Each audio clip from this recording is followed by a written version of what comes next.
So there was an attack in Toronto, Canada, pretty close to where I go to university. I wanted to talk about whether it's terrorism, because I think that a lot of the debates over what we call terrorism, they're needlessly confusing, because there is a clear definition of what terrorism is that changes and grows, but there is a definition that I think is biased, that is biased in favor of whoever has power. So classic example, were the Nazis terrorists? No, because they happen to win elections and have political power. Had they lost elections and just been a fringe renegade group doing all the same things, they would have been the biggest terrorists in history. So there is a bias, and there is such thing as state terrorism, but the connotations we have with terrorism, huge bias in favor of whoever happens to have power. But other than that, it is a useful definition that can help categorize different types of violence. So why I think that it might be fair to call this terrorism. So a guy killed a bunch of people with a vehicle, and he said this thing about the Beta uprising. He said something like a while back, not now, but a while back, he made a comment, the Beta rebellion has begun. Now, I'll assume that he was being genuine, which I don't think is a fair assumption. I think all the media, they're just kind of running with that he was serious. I think that it seems like largely he was kidding, and he was saying it sarcastically. Now, you could say that that's not a normal thing that people know about, so just the fact that he knew that term shows that he's part of this incel community. I don't think that's necessarily true. I think certainly if you're a normal person, you're going to have no idea what the Beta Rebellion is. But if you spend a lot of time on the internet, with memes, on forums, you might have stumbled across that term, and you might have, to try to be edgy and maybe in immaturity, you might have used that term as a joke. But nonetheless, if it's true that he is part of this incel community, does that mean you can call this terrorism? Now, I think that you might be able to, because a lot of people who describe what incels are, they just say, oh, it's guys that can't get laid. And they kind of leave it at that. It's just a bunch of angry guys who are mad at women that they can't get laid.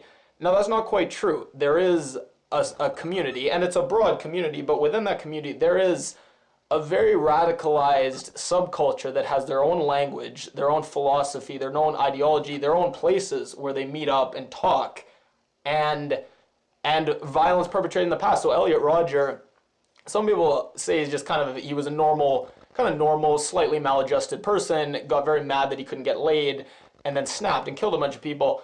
Elliot Rodger had a very strange life, very weird, twisted ideas that lines up with this subsection of this community that do talk about him, and they talk about him a lot, and he is some would say a martyr, some would say an inspiration to some members of this community. So, and Elliot Rodger wrote a manifesto really painstakingly detailing not just his ideology, but his whole life, which honestly is pretty valuable, because even if you think people don't always know why they do what they do, if you know developmental milestones and psychology, you could look at all these details that he's categorized in painstaking detail about all his life leading right up to the shooting, and you could kind of see different factors that even if you don't believe that he knows why he did what he did, you could probably look at his life, and maybe some factors and contributing factors could jump out. So I think that since there is an ideology, there's a group of members, and you don't even need multiple people. So Ted Kaczynski, he had an ideology, and he was just one person. So you don't necessarily need people to...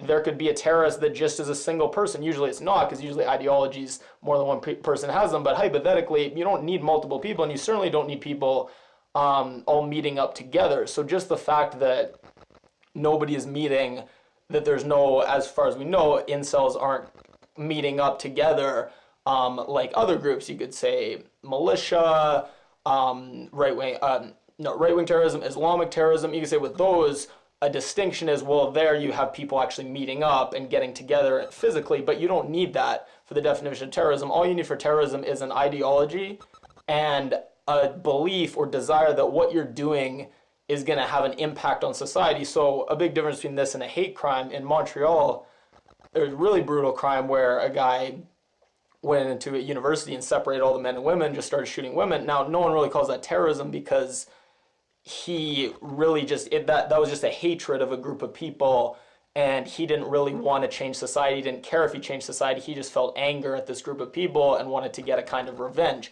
So what distinguishes that from this, if this person had this ideology and believed that through their actions they were going to change society in a certain way, that's where it starts to go from hate crime to actual terrorism. Now, what is their ideology? Now, before you say, I just read an article and I'm just regurgitating what some article says, I'm not. You can, like I say, Elliot Rodger wrote a manifesto that's freely available.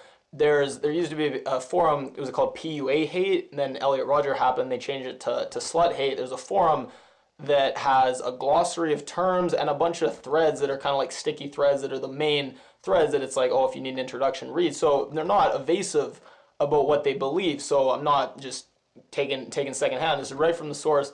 If you had to boil it down to one belief, it's the idea that female sexuality is just hardwired to only be attracted to the very top of men. The top 20% of men, those are the only people that women really find sexually desirable, versus they would say men find most women sexually desirable. They say women are just hardwired to only value the very, very top of men. So they would say that if you have no patriarchy, if you just have sexual freedom and equality between the sexes, where there's no financial dependence of one sex on the other, you're going to have a situation where the vast majority of men aren't having sex or aren't having very much sex, and you're going to have a situation where 20%, and they love that 80-20 rule, they say this a lot. So hypergamy is what they call women only being attracted to the top echelon of males, and then the 80-20 rule, they talk about that a lot, where 20%, that top 20% of men are going to sleep with 80% of the women, and then they would say the other 80% of men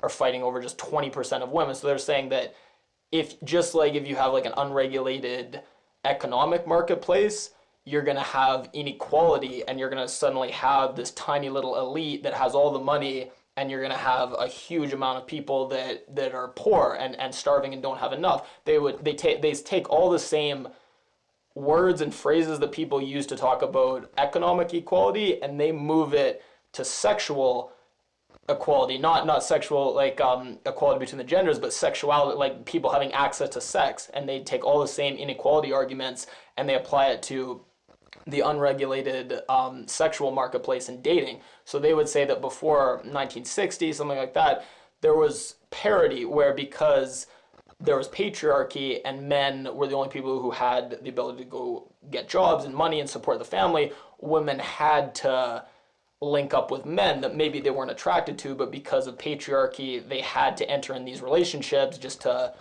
eat, because they weren't able to go and make money on their own. So people were roughly paired off, and most people were in these monogamous relationships. Now they claim that since women don't have to sleep with men, they don't really have to, now women are free to sleep with whoever they choose, and they say, look, female sexuality as it is, they're only going to want to sleep with this tiny subset of men. So if you want to understand what these people would want, what the goal of the terrorism would be, it would be at a lowest level, most inoffensive level, it would just be a promotion of monogamy, because with monogamy, you have more people pairing up, so by process of elimination, eventually more people that might not otherwise be having sex are able to have sex. So it's kind of promiscuity, why the form's called Sluthate. Promiscuity exacerbates hypergamy. So there's already this problem of hypergamy and promiscuity, and a culture of loose sexual mores just makes it worse.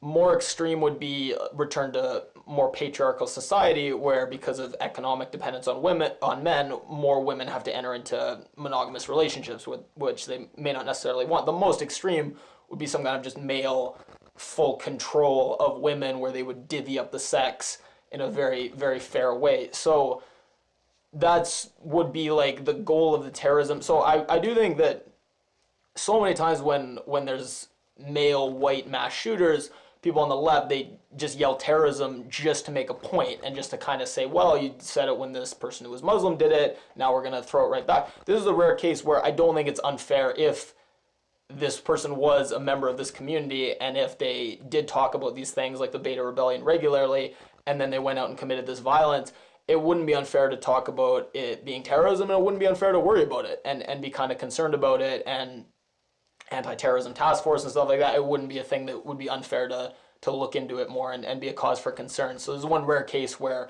I think the terrorism label, it's pretty fair.